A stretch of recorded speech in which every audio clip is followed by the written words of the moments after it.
So I'm actually very proud that I use my YouTube channel not just to show you guys how I spend my money, but also helping people become a little bit more financially savvy.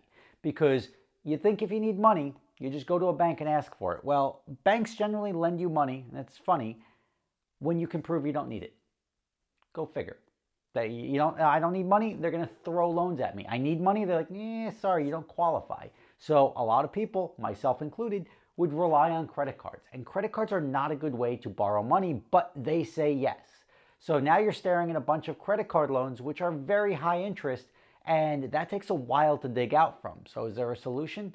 Absolutely, and that's today's video sponsor, Upstart.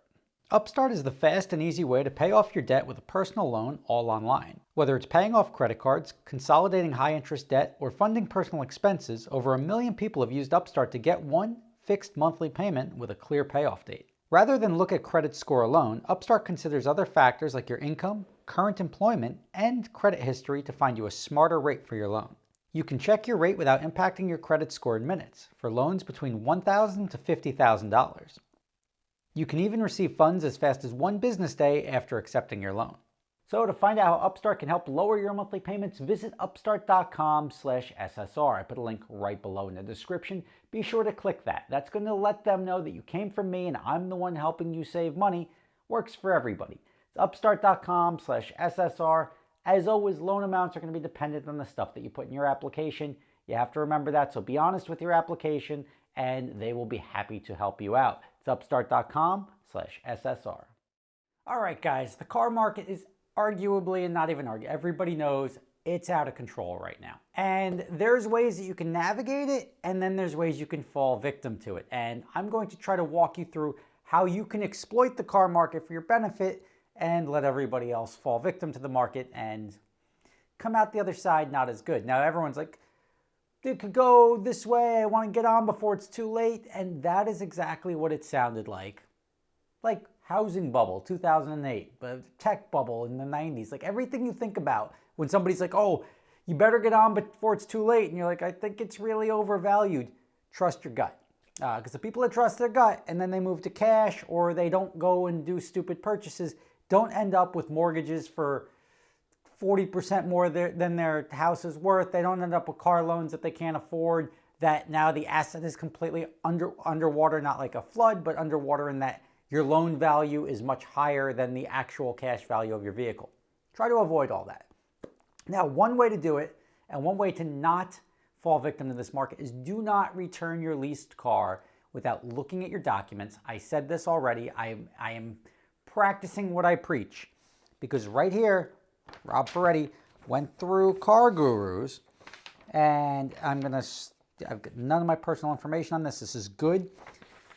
I went through Car Gurus, Carvana, I went through Vroom, and I went through a couple of dealers to see what my car is worth. I have access to Manheim, so I looked up what the Manheim market report is, which is the wholesale value of my vehicle, and it was about $35,000 adjusted at the time.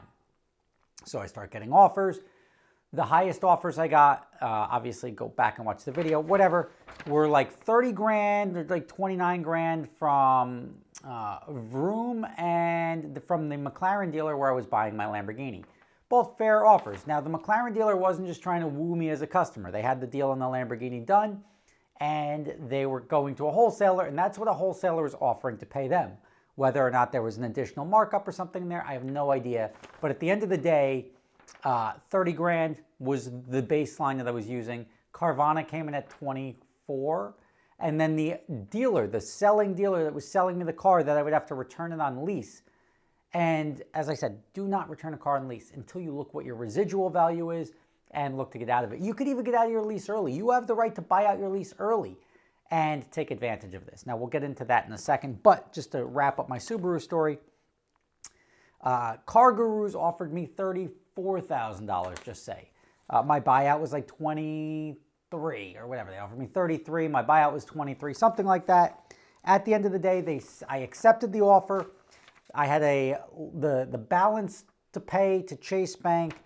I gave them the account number, and they sent me this thing in the mail. And it was a congratulations letter with a couple of step process that says, here's a checklist. Take all your personal items out. Take your license plates off, garage door openers, toll tags, personal data. Take all of that stuff out of your car. Erase your Bluetooth. Get all the keys, put them in the car. Any parts or whatever you have, leave them there.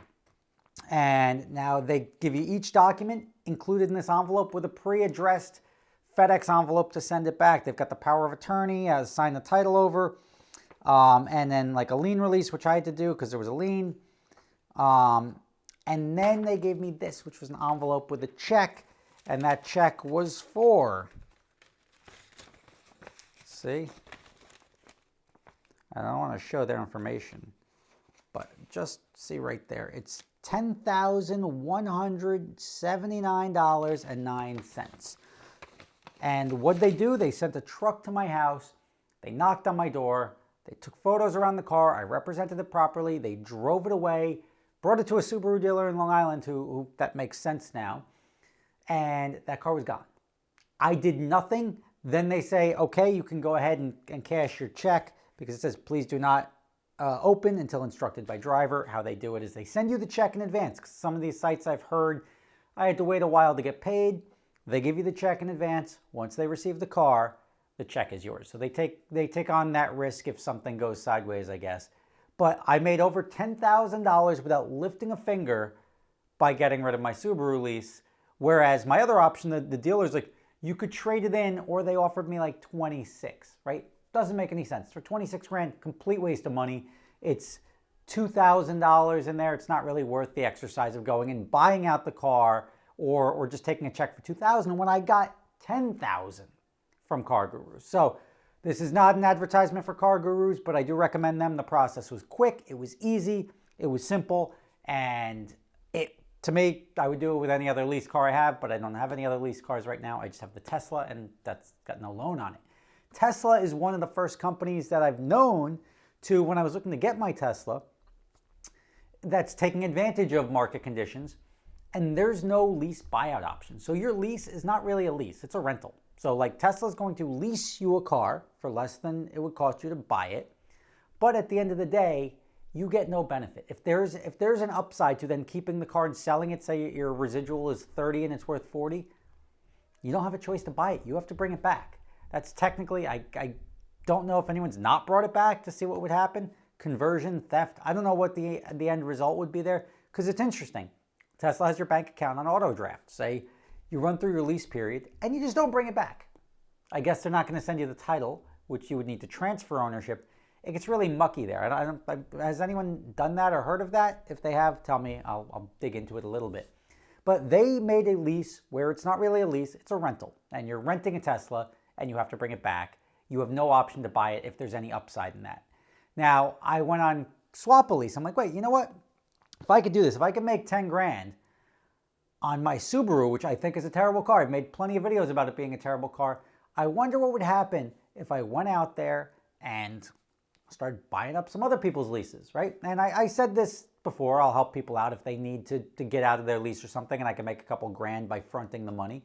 But turns out I'm a little late to that game. On Swap a Lease, I went to it, you can't even buy out any leases anymore. It gives you an option for new leases, like 72-month leases, or it gives you the option to purchase. I mean, you can't buy, like a purchase for market value. You can't buy out a lease anymore. They've wised up to this game, and that's like, the banks aren't idiots, right? But to me, is that, I mean, if you have an existing lease, it's one thing, but is that really fair, right? Everybody with money swooped in, started buying them up and taking advantage of all these situations. And this is where you can now make money. Now, what am I saying? Now you sold your car. What do? Here's what you do when you go buy a car. You look for either a used car or you can get a new car at, say, MSRP. You're not going to win on both sides, right? And you can't look to win on both sides. You can't look to sell high and buy low. It just doesn't exist. If the market moves up, the market moves up. You have to look at the vehicles that the market moved up less on, right? Like where pre-craziness, it's up 15% versus cars that are up 80% or 100% from where it was. Like you shouldn't be paying double the MSRP on a car. That's silly. You're going to lose your money. And that's where the market can bite you. You can go buy and finance because the market value is there. A bank will write you a note. But as soon as that market corrects, you're going down. And you're going to be on the hook for a lot more than that car's worth, and nobody wants to be in that position. So if you're in a situation now, you can lease a car now, but be aware of what your residual is. That's going to be the most important thing when you lease a car now. Your payment will be higher if the market's higher, unless you can just get everything at MSRP, which you should. I'd say if you can't get something in MSRP, sit and wait. You don't need cars that bad, right? Like you can drive something else. Go get a used car, but don't get a used car that tripled in value. Go get a used car that's up 15%, 20%. Is it the right car for you now? No, but it's the right move and that you're not going to lose as much. It's the only way you're going to mitigate or keep your gains is to not go out there and overpay for something else and then lose money on the backside. A lot of people are doing this. They're trying to trade up now. Oh, paid 60 grand for my Porsche. It's worth 80. Let me go sell it and go buy a Lambo. But the Lambo that was 110 is now 150. You just stand to lose more on the correction. So everything you made, you lose on the correction. So you gotta realize that there's a double-edged sword to this. And when you have a lease, check first. It may not make sense. A guy just reached out to me today, believe it or not, saying, hey, I saw your video. I've got this 2020 Tacoma. Lease is coming due. Buyout's $41,000, $42,000. Do you want to help me out here? And I looked it up, and the wholesale on it was 44. It's not worth it. Like, it's like if you have to operate off of wholesale, not what you see cars advertised for, because you may go out and say he buys that car out for 42 grand. He may not be able to sell it. First thing he's going to do is register it because it's a personal car, and he's going to pay tax on that. And now he's going to be into it for 46, and he may not even get wholesale. He may lose money on that swap. That's where you win against a leasing company. Let the leasing company take the risk. Let them deal with it. The way leasing companies work is like with Car Gurus, they've got the dealership network that can then remarket and resell it for retail. So they recoup that. It's like a nice little system. But now it's all sideways. And even Car Gurus, I don't think they would have given me this money if they didn't have a dealer already backing that offer up, because that dealer's probably got that car sold for 40. So I got 34. Somebody else is paying 40. The dealer's happy. I'm happy. Car Gurus takes a piece. Everybody's happy. So what do? You buy a car that's not too crazy. You lease a car if you can. Leasing a car right now is good because it gets you past this tide. So as long as you get through and say, like, look, I understand the lease on a Acura TL, if they even still make those, was $359 a month. Now I'm paying $459 a month. You know what? It's acceptable. You get out of your car, you take your gains, and you minimize and mitigate your losses until this market corrects. If you think the market's going to take off forever, I don't know what to tell you. It's got to correct at some point. When the economy tanks, everything's going to come crashing down. I think my personal plan is to buy up some cars long term, not necessarily now. But I'm shopping for a couple of cars that I want to have in my collection because I'm building my long-term garage now because I see a lot of cars going hybrid, going electric. And for me to scoop up these Ford GTs and GT3s and cars that I want to have to drive until the day I die, I think there's not going to be any time like the present. I may even buy another Viper, who knows. But just going through and looking for the inventory online, there's not a lot, and what's out there is very expensive. So steer clear of it for now. That's my advice. And just sort of hedge your bets for a while. If you have a car, great time to sell it. You've got the supply. There's plenty of demand out there. You can make some money on it. Even go get a cheap car. You know, just hedge your bet. Go get a $5,000 car. What's it worth? It's going to be worth $3,000 when you're done with it. If you can make $8,000, $10,000, $20,000 and then drive a ship box for a little bit, you can go ahead and do that. It'll save you a bunch of money, and saving you a bunch of money is the goal when you're playing with cars, because that makes our hobby a lot more palatable, and it makes you win sometimes. And the whole thing about markets, everyone's like, I wish I bought Apple when it was $12 a share. I wish I bought this. I wish I bought that.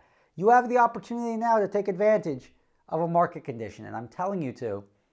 So good luck to it. Rob Ferretti, thank you for watching. That's how you stay clear of this market and don't get bit, because it's going to bite a lot of people. As somebody who thinks a car is worth $50,000, $60,000, $70,000 over MSRP, and it's actually not, when supply and demand level out, you don't want to be the one holding that bag of money because it goes